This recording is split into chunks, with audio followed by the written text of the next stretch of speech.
एक ऐसा फाइटर जो सिर्फ जीतने के लिए नहीं, ओपोनेंट्स को तोड़ने आता है। यूएफसी में आज तक ऐसा स्केरी फाइटर मैंने नहीं देखा, लेकिन फिर भी इस छोटी सी लड़की ने कुछ ऐसा किया कि उनके सबके सामने आंसू भरा है। एक ऐसा वॉरियर जो रिंग में आते ही सबको डराने लगता है, हमजा चिमाएव।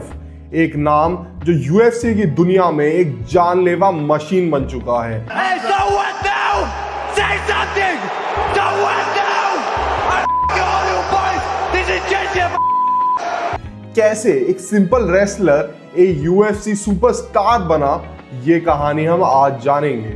हमजा चिमाएव का जन्म 1 मई 1994 को चेचनिया, रशिया में हुआ।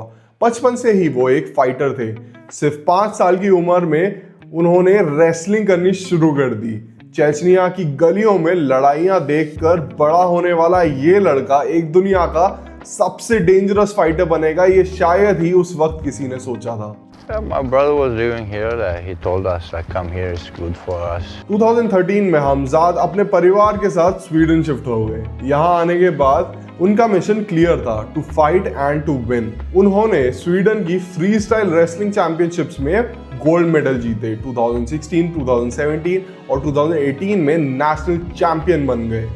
पर हमजाद की मंजिल सिर्फ रेसलिंग नहीं थी। It was like we couldn't sit and sleep and eat, like small apartment, very small. You believed that the money could be there for you when you saw Conor McGregor fight Jose Aldo, right? What happened with that? Tell me the story.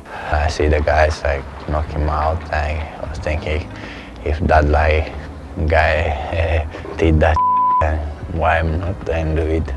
I'm like mentally, I'm stronger than him. My body is bigger than him. I know, and I was feeling if at that time just meet him outside, I can broke him. If he makes that money, why not me? Sweden में उन्होंने all stars training centre join किया और उनकी यहाँ पे practice Alexander गुस्ताफसन जैसे fighters से हुई, जो खुद यूएफसी के टॉप फाइटर्स में से एक हैं, जिन्होंने जॉन जोन्स को बहुत ही कड़ी टक्कर दी थी। 2018 में उन्होंने अपनी प्रोफेशनल एमएमए में एंट्री करी और ब्रेव कॉम्बैट फेडरेशन में अपनी जगह बनाई। वहां उनके अनडिफीटेड रिकॉर्ड ने सबको हिला दिया और यूएफसी के मैच मेकर्स की नजर उस पर पड़ गई। 2020 में हमजाद का हुआ डेब्यू और उसके बाद हर फाइट में डिस्ट्रक्शन ही डिस्ट्रक्शन। उनकी पहली फाइट जॉन फिलिप्स के अगेंस्ट थी, जिसमें उन्होंने सिर्फ सेकेंड राउंड में सबमिट करके एक जीत हासिल करी। सिर्फ 10 दिन बाद उनकी फाइट हुई राइस मैकी से, जिनको उन्होंने पहले राउंड में ही नॉकआउट कर दिया।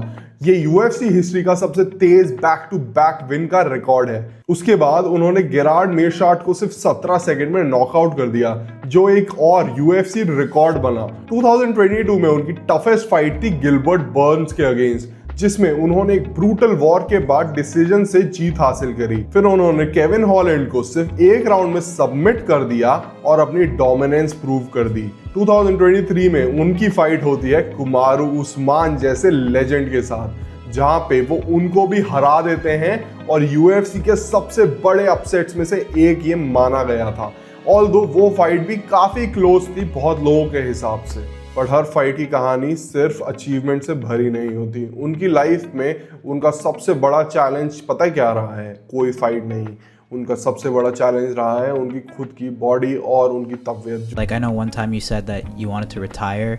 Like is there like a lot of ups and downs mentally with being a fighter?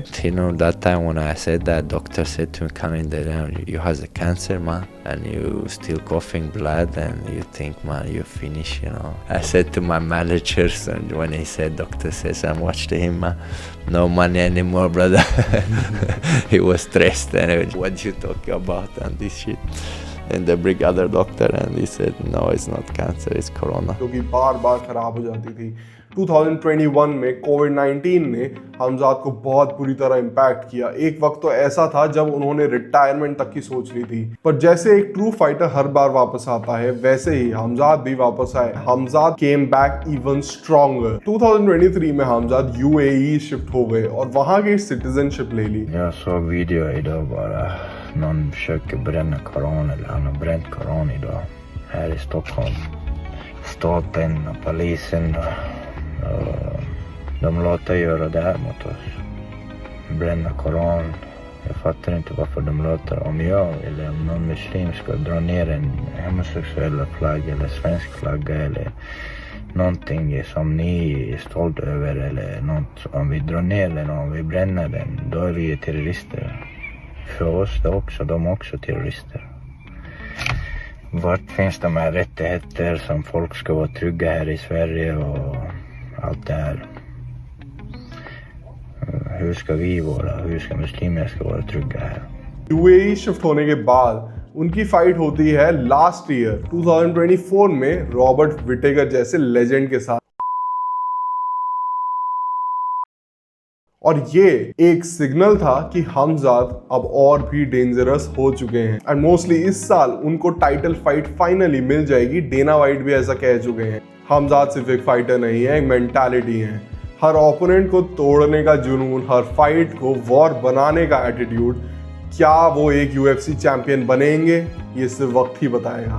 पर एक बात फॉर श्योर है, हमजाद चिमाएव का नाम हम हमेशा याद रखेंगे। एंड अगर आपको ये वीडियो पसंद आई तो प्लीज़ लाइक करें, शेयर करें अपने दोस्तों के साथ जो कि फाइट फैन है और हमजाद चिमाएव फैन है, एंड सब्सक्राइब करें ऐसी और शॉर्ट डॉक्यूमेंट्रीज के लिए। So thanks for watching guys, it's your boy M more.